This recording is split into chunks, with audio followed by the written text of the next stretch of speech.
지금 미국이 한국 음식 때문에 발칵 뒤집어졌습니다. FDA가 충격적인 발표를 했기 때문인데요. 청소년 비만율 사상 최고치, 10년 뒤 미군 입대자 절반이 체력 기준 미달 예상이라고 말이죠. 그런데 더 놀라운 건 그 해법으로 한국 음식을 제시했다는 겁니다. 하지만 문제가 있었습니다. 트럼프의 25% 관세 정책 때문에 한국 식품 공급이 막혀버린 거예요.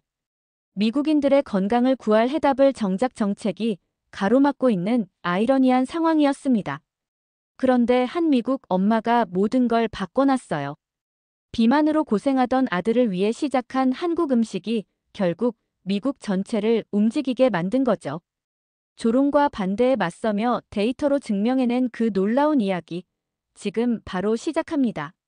저는 그날 오후를 절대 잊을 수 없습니다. 체육교사로 일하는 저에게 학생들의 건강은 늘 관심사였지만 그날은 달랐어요. FDA 브리핑이 전국 생중계로 나오고 있었습니다. 화면 속 관계자가 차분하지만 무거운 목소리로 발표했죠. 미국 청소년 비만율이 사상 최고치를 기록했습니다. 숫자들이 화면에 떠올랐어요. 그런데 다음 문장에서 제 심장이 멈출 뻔했습니다. 현재 추세가 계속된다면 10년 뒤 미군 입대 지원자의 절반이 체력 기준에 미달할 것으로 예상됩니다. 스튜디오가 얼어붙었어요. 저도 마찬가지였습니다. 그때 화면 하단에 자막이 흘렸죠.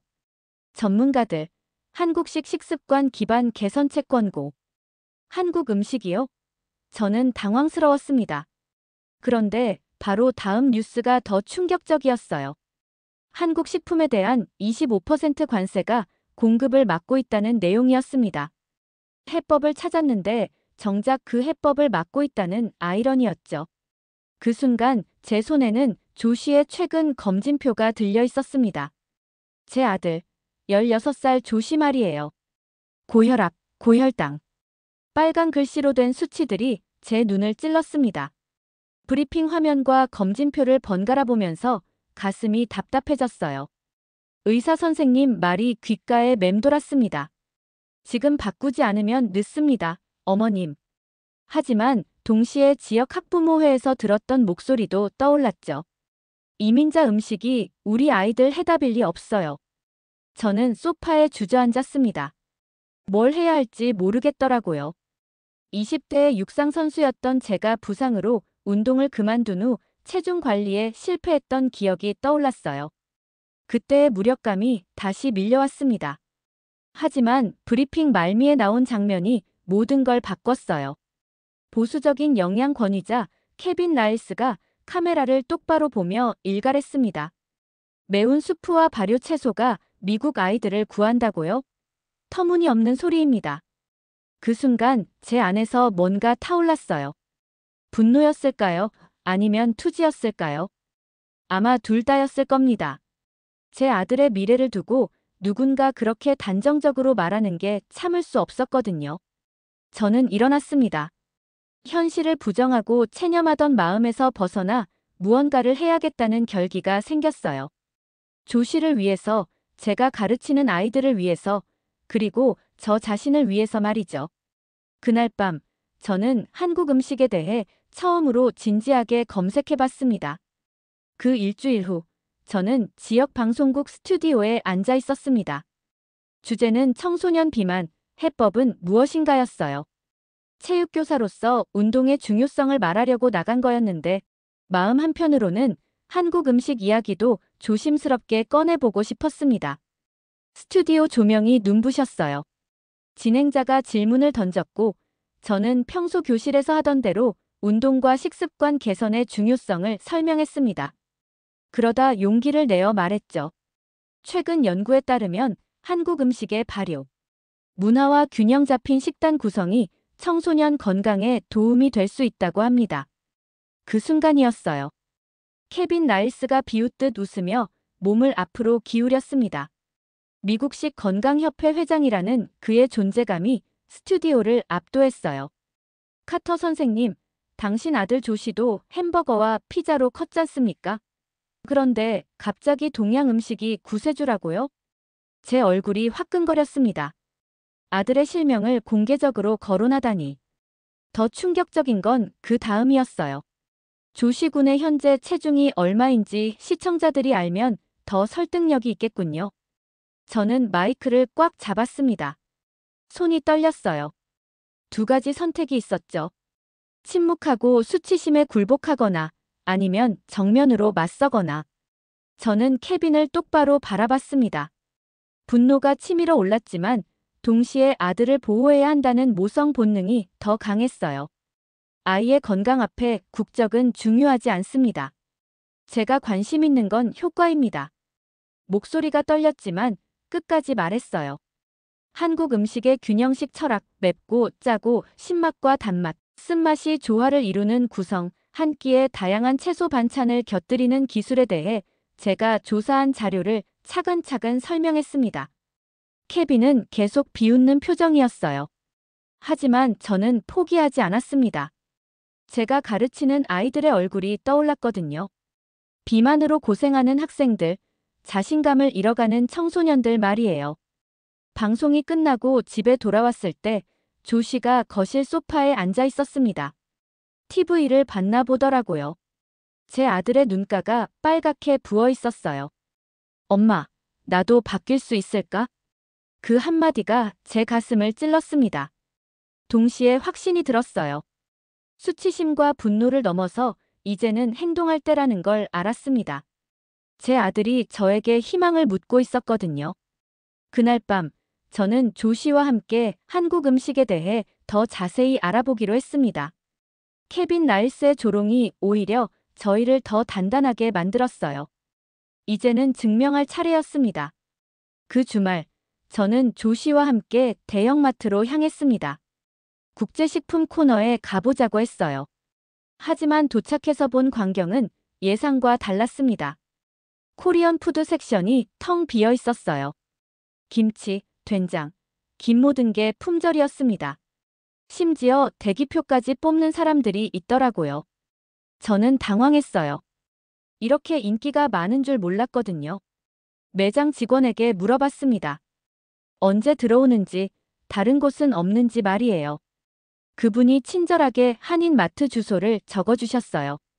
클리블랜드 동쪽에 있다고 하더라고요. 조씨는 처음에 내키지 않아 했습니다. 낯선 곳에 가는 게 부담스러웠나 봐요. 저도 솔직히 불안했어요. 한국어도 모르고 어떤 재료를 사야 할지도 확실하지 않았거든요. 하지만 조씨의 어젯밤 질문이 계속 맴돌았습니다. 바뀔 수 있을까 하는 그 간절한 눈빛 말이에요. 저는 용기를 냈습니다. 한인마트에 들어서는 순간 완전히 다른 세상이었어요.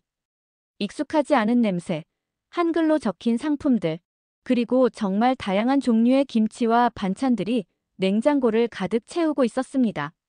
저희가 어리둥절해하고 있을 때 60대쯤 되어 보이는 여성분이 다가왔어요. 바로 박미경 사장님이었습니다. 따뜻한 미소를 지으며 영어로 말을 걸어주셨죠.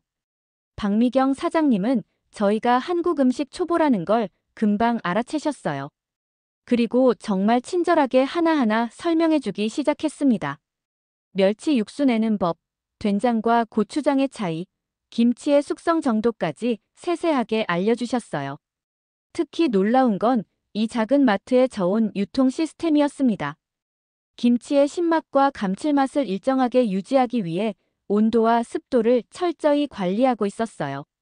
단순한 상점이 아니라 한국 음식 문화를 제대로 전수하는 공간이었습니다. 박미경 사장님이 저희 장바구니를 채우면서 속삭이듯 말씀하셨어요. 된장찌개, 김치볶음, 불고기. 이 셋이면 아이 입맛과 장이 같이 바뀌어요. 그 순간 조씨의 눈빛이 처음으로 반짝였습니다. 호기심이 생긴 거죠. 사장님이 하나하나 골라주신 재료들을 보면서 조씨가 작은 목소리로 물었어요. 이걸로 정말 달라질까? 저는 확신할 수 없었지만 대답했습니다. 해보자고, 함께 해보자고 말이에요. 박미경 사장님이 손으로 쓴 레시피 메모까지 챙겨주셨거든요.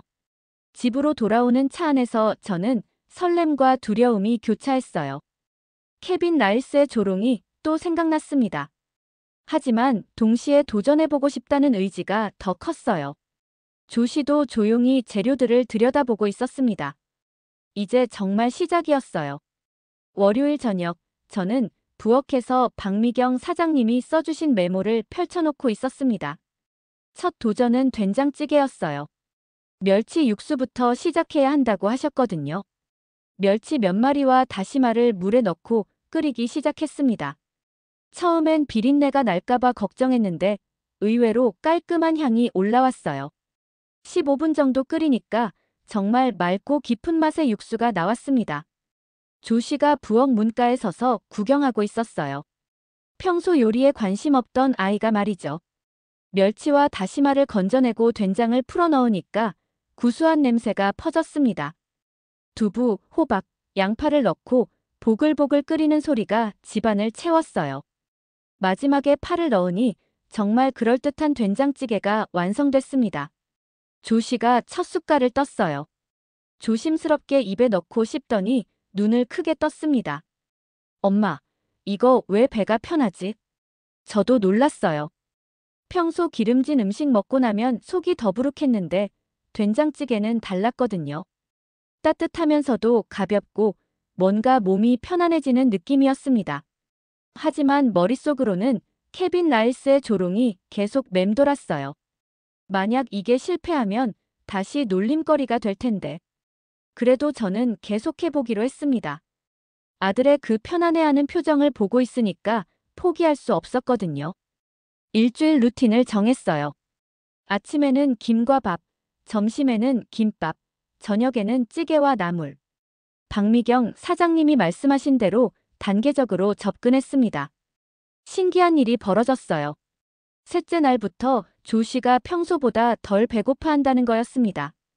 학교에서 돌아와서도 과자를 찾지 않더라고요. 대신 김을 집어먹으면서 숙제를 했어요. 일주일 후 체중계에 올라선 조씨의 몸무게가 1kg 줄어 있었습니다. 단 1kg이었지만 저희에게는 엄청난 변화였어요. 조씨도 저도 믿을 수 없어 했습니다. 더 놀라운 건 조씨의 변화였어요. 평소 짜증을 잘 내던 아이가 차분해졌습니다. 밥 먹고 나서도 졸리지 않다고 하더라고요. 된장찌개에 밥과 국, 김치, 나물의 조합이 정말 배고프지 않은 다이어트를 만들어주고 있었어요. 섬유질과 단백질, 발효균의 배합이 포만감을 오래 유지시켜주는 거였죠. 이론으로만 알던 걸 직접 경험하니까 신기했습니다. 그날 밤 조씨의 일기장이 열려있는 걸 봤어요. 평소 몇 줄 안 쓰던 아이가 빼곡히 써놓았더라고요. 그 중에 한 문장이 제 눈에 확 들어왔습니다. 오늘 과자 생각이 안 났다. 저희에게는 기적 같은 신호였어요. 케빈 라일스가 뭐라고 하든 상관없었습니다. 제 아들이 변하고 있었거든요. 진짜로 변하고 있었어요. 그날 밤 저는 처음으로 확신을 가졌습니다. 이 길이 맞다고, 계속 가도 된다고 말이에요. 2주 뒤 체육 시간이었습니다. 평소 트랙을 도는 걸 싫어하던 조씨가 자발적으로 러닝을 시작했어요. 저는 운동장 가장자리에서 그 모습을 지켜봤습니다. 조씨의 친구 타일러가 옆에서 빈정대며 소리쳤어요. 야, 조씨. K김치 파워냐? 다른 아이들이 웃었지만 조씨는 신경 쓰지 않고 계속 뛰었습니다. 예전 같았으면 주저앉아 버렸을 텐데 말이에요. 오히려 더 힘차게 발걸음을 옮기더라고요. 그런데 2주 뒤에 놀라운 일이 벌어졌습니다. 타일러가 조씨에게 다가와서 작은 목소리로 말하더라고요. 나도 같이 먹어볼 수 있을까? 저는 그 순간을 잊을 수 없어요. 조롱하던 아이가 호기심을 보이기 시작한 거였습니다. 조씨의 변화가 눈에 보였거든요. 얼굴색도 좋아지고 움직임도 가벼워졌어요. 그때 저는 결심했습니다. 학교 급식에도 한국식 메뉴를 제안해보자고 말이에요. 급식 담당 에밀리를 찾아갔어요. 30대 초반의 쾌활한 조리사였는데 새로운 레시피에 관심이 많은 분이었습니다. 백김치부터 시작해보면 어떨까요? 아이들 혀가 적응할 수 있게요. 에밀리는 눈을 반짝이며 들어줬어요. 매운 김치 대신 순한 백김치로 시작하자는 제 제안에 흥미를 보였습니다. 그리고 비빔밥도 좋겠다고 하더라고요. 개별 토핑을 선택할 수 있게 하면 아이들이 거부감 없이 먹을 수 있을 거라고 했어요. 처음엔 불안했습니다. 학부모들이 뭐라고 할지, 아이들이 받아들일지 확신이 서지 않았거든요. 하지만 조시와 타일러의 변화를 보고 있으니까 용기가 났어요. 비빔밥의 모듈성이 정말 효과적이었습니다. 밥 위에 각자 원하는 나물과 고기를 올릴 수 있게 했어요. 거부감이 있는 아이들은 적게, 호기심 있는 아이들은 많이 담을 수 있게 말이죠. 급식 첫날, 제가 식당을 지나가는데 놀라운 광경을 봤어요. 비빔밥 앞에 줄이 생긴 거예요. 아이들이 신기해하면서도 하나씩 담아가고 있었습니다. 더 놀라운 건 그 다음이었어요. 잔반통을 확인해 보니까 평소보다 절반 정도로 줄어 있었습니다. 아이들이 거의 다 먹고 간 거였어요. 에밀리가 사진을 찍어서 SNS에 올렸는데 순식간에 퍼졌어요. 타일러도 매일 비빔밥을 먹기 시작했습니다. 처음엔 장난으로 시작했는데 점점 진지해지더라고요. 2주 만에 얼굴이 한층 갸름해 보였어요. 조시는 이제 완전히 달라졌습니다. 학교에서 당당하게 한국 음식 이야기를 하고 다녔어요. 친구들이 물어보면 직접 설명해 주기도 하고요. 어느 날 조시가 집에 와서 말했어요. 체육 시간에 50m 달리기에서 개인 최고 기록을 냈다고 하더라고요. 몸이 가벼워져서 그런 것 같다면서 환하게 웃었습니다. 저는 그때 느꼈어요. 이제 불안함보다는 자신감이 커지고 있다는 걸 말이에요. 그리고 그 자신감이 다른 아이들에게도 전염되고 있다는 것도요. 변화는 혼자 오는 게 아니라 함께 오는 거였습니다. 한 달 후, 오하이오 주 교육청 공개 청문회가 열렸습니다. 주제는 한국식 급식 도입이었어요. 찬성과 반대가 팽팽하게 맞선 자리였습니다. 청문회장에 들어서는 순간부터 긴장이 감돌았어요. 한쪽에는 학부모들과 교육 관계자들이, 다른 쪽에는 식품업계 관계자들이 앉아 있었습니다. 그리고 가장 앞자리에는 케빈 라일스가 두꺼운 자료집을 들고 앉아 있었어요. 케빈이 먼저 발언권을 잡았습니다. 그는 차분하지만 단호한 목소리로 말했어요. 이건 일시적인 유행에 불과합니다.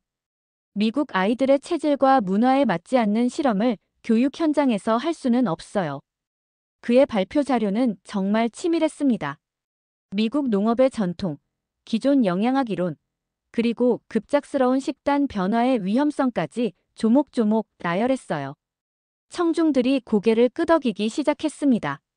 제 차례가 왔을 때 다리가 떨렸어요. 하지만 마이크를 잡는 순간 조시와 타일러의 얼굴이 떠올랐습니다. 그리고 급식실에서 줄을 서던 아이들의 모습도요.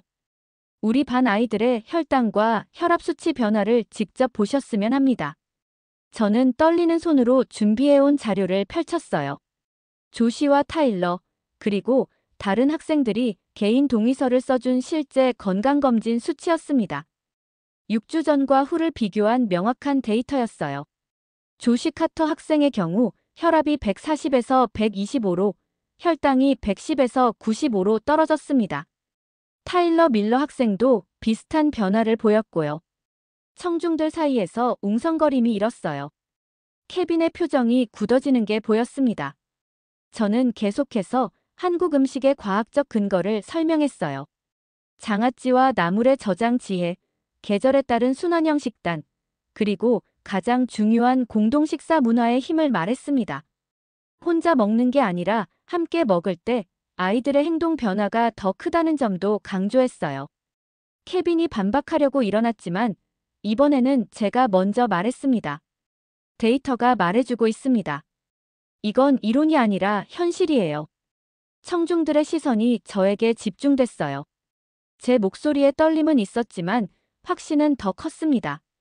6주 동안 직접 경험한 변화들, 아이들의 웃는 얼굴들, 그리고 줄어든 잔반통까지 모든 게 증거였거든요. 교육청 국장 리처드 스미스가 마지막에 일어났습니다. 그는 잠시 침묵을 지키더니 천천히 입을 열었어요. 오하이오 주 시범 도입을 즉시 시행하겠습니다. 청중석에서 탄성이 터져 나왔어요. 찬성하는 사람들은 박수를 쳤고 반대하는 사람들은 당황한 표정을 지었습니다. 케빈 라일스의 얼굴이 돌처럼 굳어 있었어요. 청문회가 끝나고 나서 여러 학부모들이 다가와 악수를 청했습니다. 감사하다고, 용기 있는 일이었다고 말해주는 분들도 계셨어요. 집으로 돌아오는 길에 조 씨가 말했어요. 엄마, 정말 대단해요. 그 순간 저는 깨달았습니다. 떨림에서 벗어나 이제는 담대한 확신을 갖게 됐다는 걸 말이에요. 더 이상 혼자가 아니라는 것도요. 청문회 이후 지역방송에서 저희 이야기가 대대적으로 보도됐습니다. 그 파급력은 제가 상상했던 것보다 훨씬 컸어요. 4주 만에 오하이오 주 내 한국식 메뉴 도입 학교가 20곳에서 80곳으로 급증했습니다. 하지만 성공과 함께 예상치 못한 문제가 터졌어요. 공급 부족이었습니다.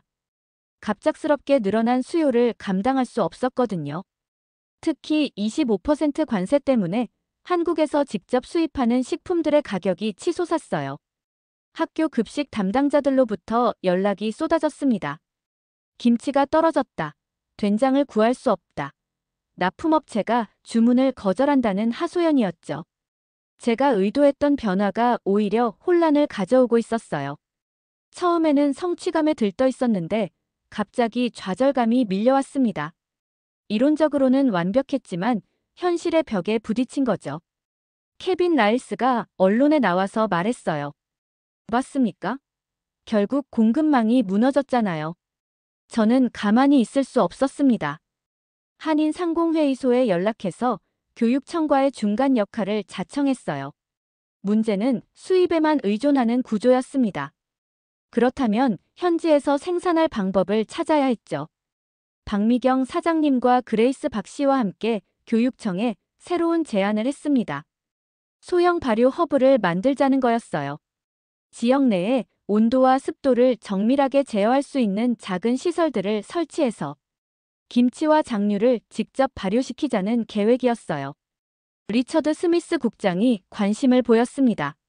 이 기준에 맞는 위생관리와 미생물 표준화 시스템을 갖춘다면 가능하다고 했어요. 한국 음식의 기술화가 시작된 거였습니다. 파일럿 프로그램이 시작됐어요. 클리블랜드 교회에 첫 번째 커뮤니티 발효 허브가 문을 열었습니다. 한인 2세들과 현지 자원봉사자들이 함께 참여했어요. 김치 담그는 법부터 된장 숙성까지 전통 방식을 현대적 시설에 접목시켰습니다. 놀라운 일이 벌어졌어요. 발효 허브에서 만든 김치가 생각보다 맛이 좋다는 평가를 받기 시작한 거예요. 현지 기후와 물에 맞춰 조정한 결과였습니다. 3주 후 더 큰 뉴스가 터졌습니다. 백악관 자문위에서 한국식품 관세 특별 조정을 검토한다고 발표한 거예요. 공중보건 목적이 우선된다는 명목이었습니다. 그날 저녁 뉴스에서 케빈 라일스에게 논평을 요청했지만 그는 거부했어요. 처음으로 공개 발언을 피한 거였습니다. 상황이 완전히 뒤바뀐 걸 느꼈어요. 하지만 저는 들뜨지 않으려고 했습니다. 이제 개인의 성공이 아니라 지속 가능한 시스템을 만드는 게 중요했거든요. 한 아이의 엄마에서 시작된 여정이 이제는 지역 사회 전체의 변화를 이끄는 실무형 리더십으로 발전하고 있었어요. 조 씨는 이제 마이너스 18kg을 기록했습니다. 하지만 더 중요한 건 그가 다른 학생들의 멘토가 되어 있다는 거였어요. 변화는 계속 퍼져나가고 있었습니다.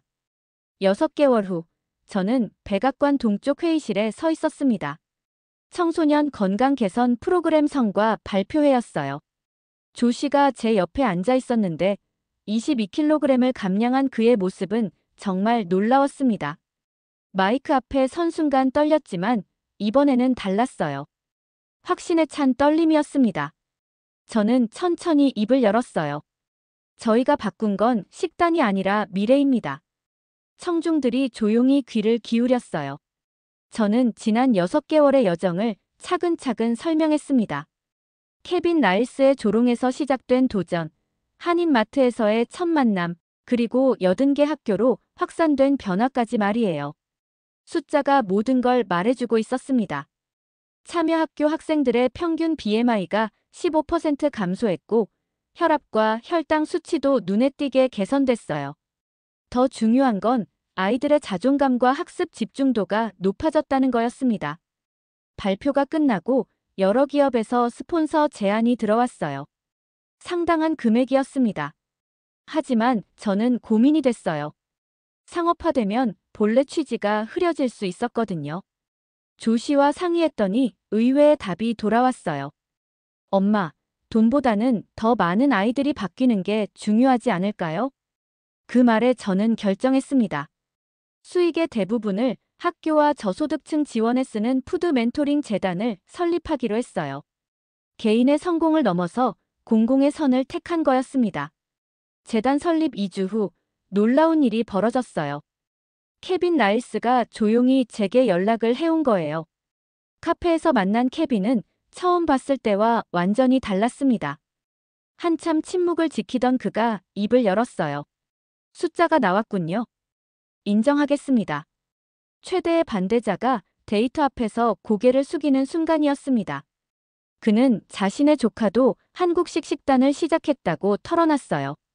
재단 활동이 본격화되면서 커뮤니티 김장데이, 발효 허브 개방, K-푸드 클래스가 정기적으로 열렸어요. 음식이 문화와 기술, 공공성을 묶는 플랫폼이 된 거였습니다. 한국의 정과 나눔의 문화가 미국 땅에서 새롭게 꽃피고 있었어요. 어느 가을 아침, 저는 우리 집 식탁을 바라봤어요.